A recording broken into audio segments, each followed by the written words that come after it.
All right, folks. Hope everyone's having a great day today. So, today's video will be Errol Spence versus Terrence Bud Crawford.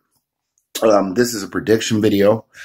A quick disclaimer. I just want to let everyone know that I respect all opinions.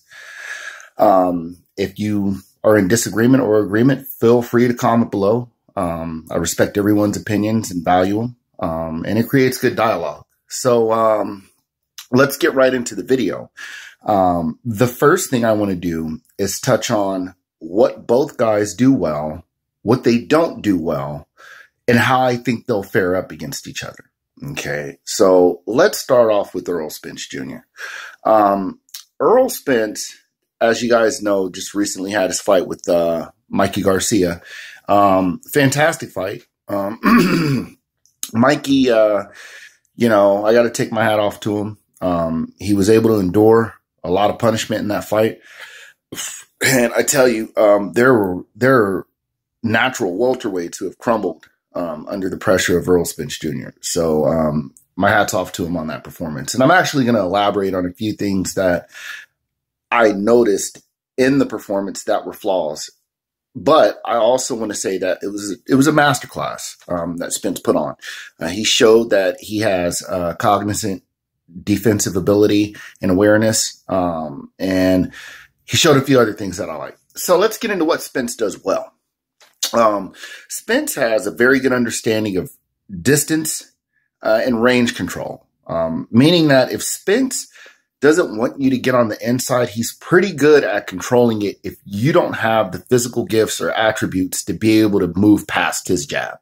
I actually, in one of the boxing groups I'm in, I did a prediction video about Mikey versus Spence, and that was one of the things I said. I also did a post, and I stated in the post that one of the things that's going to give Mikey trouble is I don't think Mikey's going to be able to slip Spence's jab. I said if he can do that, he'll have a chance. But Mikey was not able to do that. So that's something that Spence has demonstrated throughout his career, that he has a very strong, sharp jab. And if you know anything about boxing, then you'll know that the jab is the foundation to setting up combinations and a host of other things. Okay. So jab, that's the first thing on the list. The second thing on the list is actually Spence's defense. I noticed in the Kell Brook fight that Errol Spence had a tendency to only go into his high guard. He didn't slip many punches. He didn't have very good head movement. And he was allowing himself to get pushed up against the ropes. Quite a few times, a little bit more than I cared to see. And he also allowed himself to get pushed back by a smaller Mikey Garcia at spurts within the fight. Now, even though I'm stating this, I'm not necessarily going to state that as a full flaw, because Spence actually adjusted to Mikey. Even though Mikey was able to back him up, Spence was able to adjust to Mikey's style. And that's something that a lot of people haven't seen in Spence Jr., is his ability to adjust, because he's never really had to. He's kind of always been able to outwill and outwork his opponent, as opposed to making mental adjustments within the ring. So my hat's off to Spence for that. So defense, yes, his defense is, I think, at times underrated. He's no Floyd, but he has a very good fundamental understanding on how to use proper defense in certain situations. Okay. Footwork is another good thing that Spence has. Spence showed in the Garcia fight that he doesn't have to only come forward, that he can pivot. He has good use of lateral movement, and a good understanding of ring generalship. So he also has good footwork, power. Now, this ties into Spence's footwork. Spence's power comes from a lot of people don't realize this. He's not just strong because he's strong. Spence is strong because he has a strong fundamental base and understanding of balance and how to properly pivot and move when he punches in the right manner. Very textbook. Elbows close to the body, sharp turns and twists of the hips, and pinpoint accuracy. Spence, like I said, he's not a flashy fighter, but he does everything well fundamentally. He's above average in the fundamental department. So he has a good understanding of how wide his stance needs to be, where he's at in the ring at all times, and how to properly turn himself into his punches, as well as turning his hands over properly. He just does everything right. Spence is one of those guys that I think there's a lot of things. He's similar to a Triple G. Now, I know people are going to say Triple G is a hype job because he got beat by Canelo, but Canelo's a great fighter.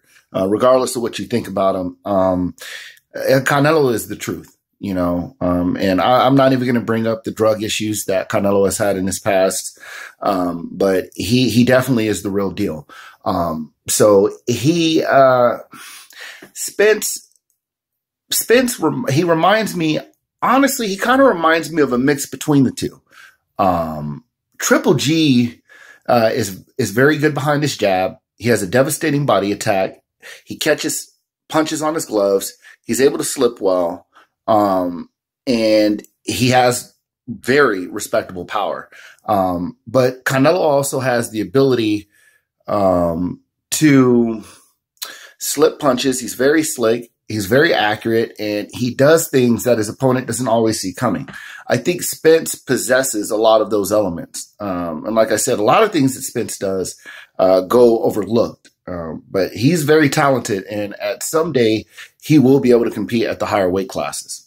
There's something else that Spence does well that a lot of people don't look into is he's very stable emotionally and mentally.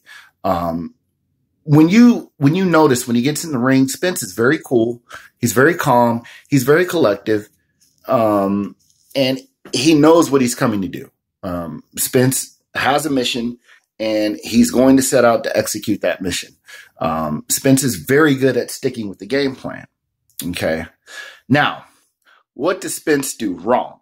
Well, for starters, I would like to see Spence move his head a little bit more.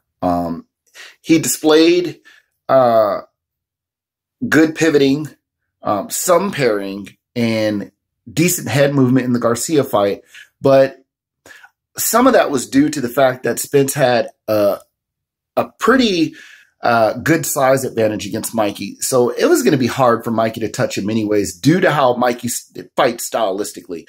And I told people before the fight that Mikey is a slow starter, a notoriously slow starter, and that he can't do that against Errol Spence. He's going to have to get off immediately, attempt to take control of the center of the ring, back Spence up, go to his body, and he's going to have to make Spence respect him quickly, like first round quickly. Mikey didn't do that.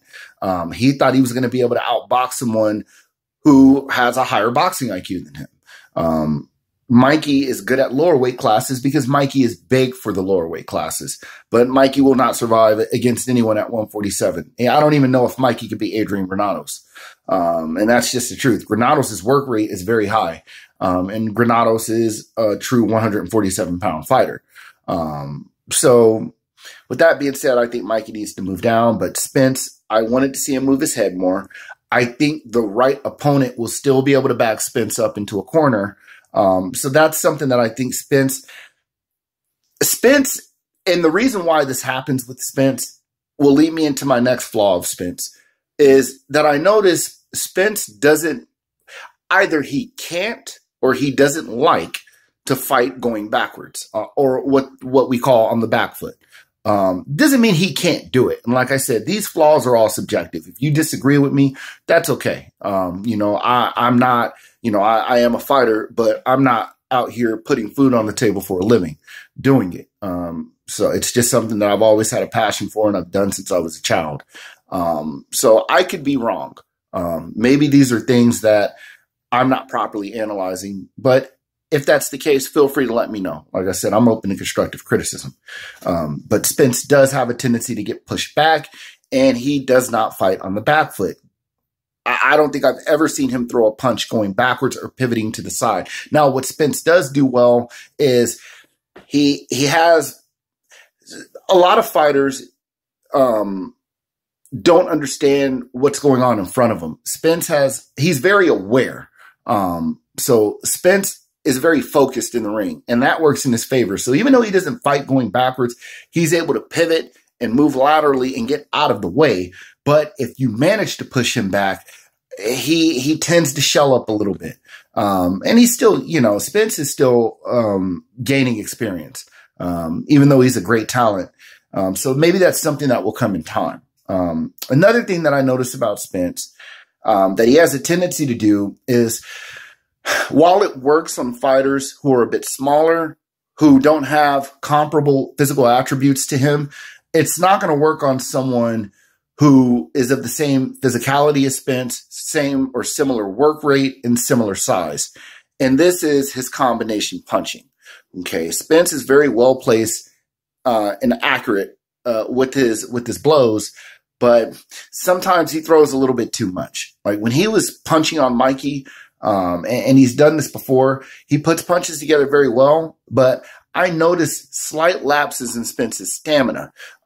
If you go in there with the fighter who has a similar work rate and similar stamina, and you let your hands go a little bit too much, it's going to open him up to counters. Spence just hasn't faced an effective counterpuncher in the ring yet that can truly expound on that weakness of his. And I wouldn't say it's a blaring weakness. It's just something that I've noticed. But that's subjective because it depends on who Spence is paired up with. Not everyone is going to be able to exploit that aspect of Spence. So once again, that's a subjective flaw. It's something that I see that I know certain fighters would be able to expose, but would they be able to beat him based off of that? I don't know. Like I said, these don't make Spence trash. These are just things that I see that I feel like he could improve on potentially. Another thing that Spence, something I'd like to see him do more of. Now, his footwork is good. His movement is good. But his ring generalship in terms of utilizing the whole ring is something that I'd like to see him do more of. Like I said, he hasn't faced a style yet that forces him to have to use every part of the ring. But eventually, as he moves up in class, he's going to go up against guys that are going to put some pressure on him at points in the fight. He's very good. I think he's arguably the best at welterweight. But at the same time, there's a few guys I could see if they're put in front of Spence, he's gonna. Sean Porter, for example, even though I think he beat Sean Porter, Sean Porter's style is going to make Spence use every part of the ring. So that may be a fight where we actually get to see it. Manny Pacquiao is supposedly fighting Spence next, and that's going to be a fight where only a few people have been able to beat Pac. As a matter of fact, I question this fight. I have it 55-45 in favor of Spence.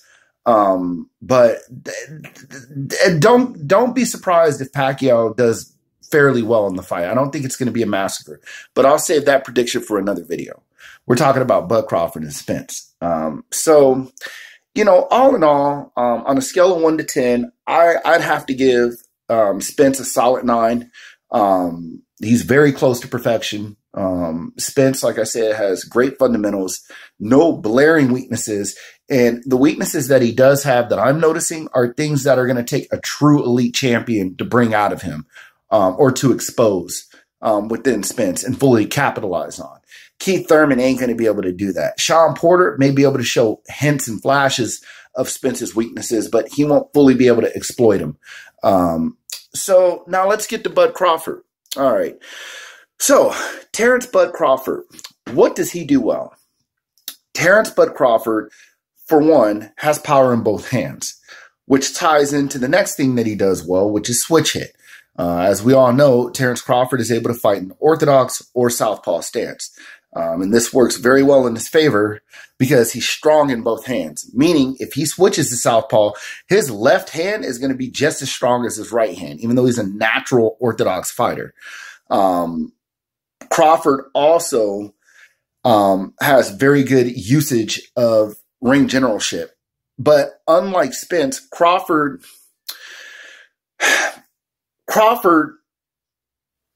while Spence can adjust, Crawford always adjusts, if that makes any sense.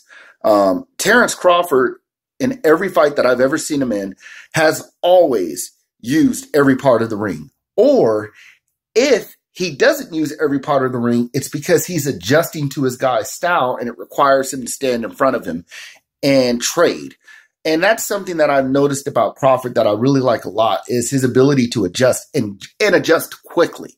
If you look at some of his fights like Hank Lundy, Victor Postol, even Gamboa, what's another fight that I really liked from Bud? Even the Jeff Horn fight. Crawford, all of those guys have very different styles. Postol was a killer. People can say what they want about him, but Postol was the goods, and he had the skills to pay the bills. Hank Lundy was extremely fast, actually faster than Bud. Gamboa at that weight was a banger before Crawford took it out of him. Gamboa was not to be taken lightly. Even when he fought Diaz, I mean, these were guys that all had drastically different styles. Benavidez, Jeff Horn. Jeff Horn, for example. So since we're talking about what Crawford does well, something that Spence tends to point out in Crawford is that he's light in the ass and that he's not as strong as Spence. Well, I beg to differ. And here's why. I think Crawford isn't as strong as Spence. I think they're in the same ballpark. I think Errol Spence also knows this. I think he's just talking shit. I think he very much knows that Bud Crawford has strength. And I'll tell you why. The fight with Jeff Horn showed me that Crawford carried his power up to 147. Okay, is Jeff Horn an elite fighter? No, he is not. At best, he's a B-. But, and I've told people this before, Jeff Horn has a lot of strength. He's just a physically big guy who's able to move people around the ring and bully him. And he tried those tactics against a Terrence Bud Crawford who was coming up from 140. His first fight at welterweight was a title shot. So, you know, mentally, that's a lot of pressure. And Bud he didn't even grow. He was given no time to grow into the weight class. He immediately moved up and fought someone who beat Pacquiao. Even though I don't think Horn beat Pacquiao, I just don't. I mean, Horn, I feel like Pac was robbed. Horn did do some good work in that fight, but I had it 115, 113 for a close decision in favor of Pacquiao. But with that being said, Pacquiao is a powerful fighter, and he was getting tossed around by Horn. Jeff Horn tried the same tactics on Crawford and got manhandled. I mean, he literally threw Jeff Horn around the ring like he was a rag doll and then put him on his ass 2 times. One knockdown, they didn't count. And the fight got stopped. So, in my opinion, I think Bud Crawford's strength and size is underrated. Now, keep in mind, Spence has a bigger frame naturally than Crawford, but they both walk around in between 180 to 190 in offseason. Errol Spence is only 1 inch taller than Bud Crawford, and their reach is pretty comparable.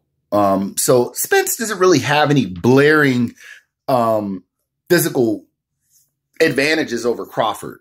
His size, I don't think, is really going to make that much of a difference, because even though Spence is slightly bigger than Bud Crawford's skill set will offset the small amount of size difference that Errol Spence has over him. You don't believe me?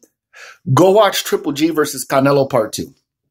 And then you tell me how a great smaller guy who's comparable in size and skill to Triple G was able to beat him, even though Triple G was the bigger guy. Like I said, a lot of you guys, I know there's a lot of fanatics out there who are like, I love Errol Spence and I'm riding with him until the wheels fall off and he's just going to walk in there and walk Bud down and punish him and stop him. Styles make fights, guys. And to be honest, I don't know how I feel about this one. But yes, strength, ring generalship, the ability to adjust quickly, the ability to fight every guy that he steps in the ring with differently, which is something I haven't seen Spence do yet.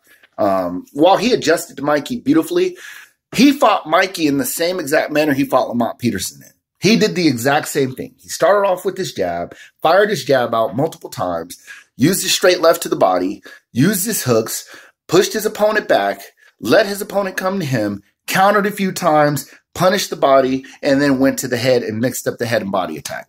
It's identical. He does that in almost every fight. So I haven't seen him do anything outside of his comfort zone or outside of his norm. Spence fights all of his fights this way. I don't know where the misconception that Spence is a bulldozer came from.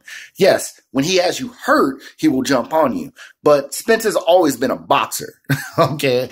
Spence isn't, he's not a Margarito or a Maidana. You know, the guy, he's always had good boxing ability. He's just not a pure boxer. He's more along the lines of a boxer puncher with great athleticism and slightly higher on the boxer scale than he is the puncher scale. He has a great boxing IQ, but in comparison to Crawford, to be honest, I just feel like by the time they fight, Crawford would have already had time to grow into the weight division, more experience at the division, acclimated to taking hits at the division, and his confidence is going to build up. Okay, Crawford is not the type of fighter that's going to take a lot of punishment in his fights. So we've touched on what Spence does well. We've touched on what Crawford does well, and there's more. Like I said, lateral movement. I give him the edge over Spence in that. Ring generalship, they're about equal. The only difference is Bud Crawford uses more of the ring than Spence does. Power, Spence is slightly stronger than Crawford, but Crawford is right underneath him, which means that Crawford has the ability at some point to hurt Spence. Can he knock Spence out? I don't think either one of them is going to be able to stop one another. But both of them have the potential to hurt each other within spurts in the fight. Spence can't sit down on his punches and brawl in the pocket. Crawford can also do this as well. And it's going to be interesting to see that, because the thing is, yes, Crawford can fight in the pocket with Spence, and Spence may have a slight edge over Crawford in this ability, but Crawford can move away from Spence going backwards. Spence is coming to him. Crawford has tremendous counterpunching ability from weird angles that Spence may not necessarily see coming. So this is going to, initially, because I'm not going to lie, I'm a huge Bud fan. I had this fight 55-45 in favor of Bud, but the more I'm going and I'm doing video studies and watching Spence and watching his fundamentals and watching his ability to adjust in his physicality in comparison to Crawford's style, I have it more of a 50-50, but I'm leaning in favor of Crawford for only a few reasons. Number one, I think Spence underestimates Crawford a little bit. I think he's going to be surprised when he steps in there and sees all of the tools that Crawford has in his bag. I also believe that Errol Spence Jr. has a slight speed disadvantage in this fight. What I noticed in the Mikey Garcia fight that concerned me about Spence was, and I don't think a lot of people had their eye on this, Spence didn't not stop Mikey because Spence is too weak. Spence, in my opinion, didn't stop Mikey in that fight because I think he's rapidly beginning to outgrow the weight class. I don't think his stamina is quite as, I don't think he's quite as tenacious at 147 as he was maybe 2 years ago. I mean, he really put the heat on Mikey, but Mikey was there to be hit. You understand me? Mikey didn't really do anything to frustrate Spence. Mikey didn't throw hardly any punches. Mikey was only able to push Spence back in spurts because Mikey had no confidence once he felt Spence's strength advantage over his. I think Mikey essentially just gave up and retreated to surviving. So he didn't really bring anything out of Spence. He was a punching bag. And I noticed that, like I said, I give him props for having heart, but I noticed that Spence's stamina started wavering a little bit. And anyone on here who's a fighter noticed it. And it concerned me a little bit because if I noticed it, Bomac and Crawford are going to notice it, and they're going to tailor their adjustments around tiring Spence out. Now, how are they going to do this? I think they're just never going to let Spence get settled. I think they're constantly going to make him move. Crawford doesn't have stamina issues. He's not a Mikey. He's not coming up in weight. He's not uncomfortable at 147, and he has get the fuck off of me strength, just like Mayweather had. Was Mayweather knocking everyone out? No, but you weren't just going to walk through Mayweather. You felt his hits. Mayweather had respectable power. I think Bud Crawford is actually a little stronger than Mayweather. So it's going to be interesting to see Spence come in, Crawford go back, catch him at weird angles, and see how Spence responds to Bud's power. We all know Spence has a power edge over Crawford, but how is Spence going to adjust when he realizes Crawford's pretty strong? He's not a weakling like I thought he was. I don't know. It'll be interesting. And like I said, by the time they fight, he's going to be acclimated fully to the weight division. So that's another concern I have. Me personally, I think Spence, if he has more of a chance of beating Crawford, I think he needs to skip the Pacquiao fight and fight Bud now, or fight him after Amir Khan before Bud's able to gain further experience at the weight class. Because once he grows into it, once he's accustomed to it, I see it being a great fight, and I see it actually being a trilogy. I wouldn't be surprised if Spence beat Crawford, but it's so close and controversial. They fight again, it's a draw, and then Crawford wins one. It could go either way because both guys are just that good. But I'm riding with my man Bud, just like a shout out to the LDBC, Black Fight Fan TV, Fana International Boxing, and the General 7-8 Sports TV. I know all of those guys are Errol Spence Jr., diehard Errol Spence Jr. fans. And I love Spence, man. I support him. And I love what he's doing. He's a great ambassador for the sport. He's got a lot of class. He's a respectable young man. And I think he's going to do great things. But in this fight, I don't know, man. I think, Black Fight Fan actually touched on something in a video and said that Bud Crawford and Spence are fighting from two totally different places. Bud is fighting from a place of childhood trauma and poverty and struggle. Spence is fighting from a place of just being that much of a competitor. But both of them are equally mentally tough in that ring. And both of them are elite because they know how to dig deep inside and grab what brings the best out of them and place it in the ring. And I tell you, man, this fight, I'd hate to be an odds maker in Vegas because this is a tough one, man. Like I said, both of them are damn near neck and neck. And for anyone who thinks that Bud Crawford is just going to get steamrolled, I don't know where you're getting that assumption from. There's one blaring weakness that I see in Bud Crawford. And now keep in mind, Spence doesn't have any blaring weaknesses. The closest thing he has to a blaring weakness is the fact that he gets pushed back. And he can be pushed back by guys that are smaller than him if they know how to properly position themselves and use the right angles to do it. Crawford will be that guy. Crawford, however, his blaring weakness is that Crawford tends to square himself occasionally when he's in the pocket with certain guys. Now, what I've noticed about this is that while that's a blaring weakness, I've only seen Crawford do it against guys who don't have a power advantage over him and he can take their shots. I don't see him doing that against Spence, unless Spence touches him and he realizes that Spence can't hurt him. But Spence can very much hurt Crawford, just like Crawford can hurt Spence. So I think it's going to be quite a bit of filling out going on in that fight. And I don't think he's going to square himself in front of Spence and take any punishment. But Crawford has been known to do that in the past, and I don't like that. That Crawford has a tendency to put his chin in the air sometimes and go balls to the wall, similar to an Amir Khan, except Crawford won't throw that many punches at one time. He's a little smarter than Khan in that regard, fundamentally. But I think due to Bud's ring IQ, he knows he's not going to be able to do that to a Errol Spence unless Spence's stamina starts wavering. And that's another concern of mine, is that Spence is outgrowing the weight class. How much longer is he going to be able to drain himself down to 147 comfortably and maintain his speed and power at this weight class. I give it, man, honestly, I give Spence about another year and a half at this weight before he's not going to be as effective anymore at 147, and Bud will be coming into his prime at that weight class by that time. So for these reasons, I do have it 50-50 due to sheer talent, and I give Bud Crawford on a scale from 1 to 10, a 9.5. I give Spence a solid 9.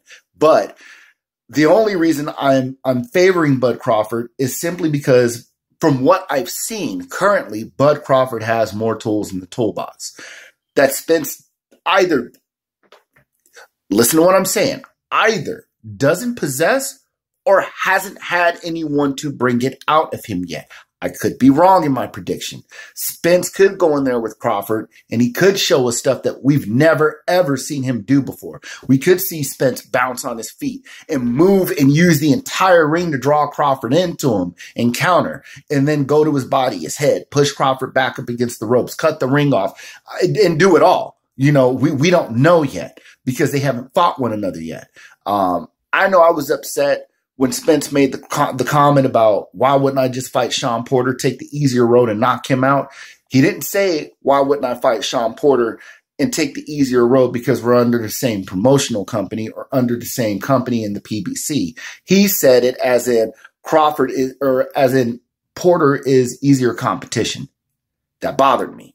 And I was upset, but I've learned to get over that. And it's just politics. It's the business side of the house, and I know eventually these guys are going to fight, and I'm going to support both of them.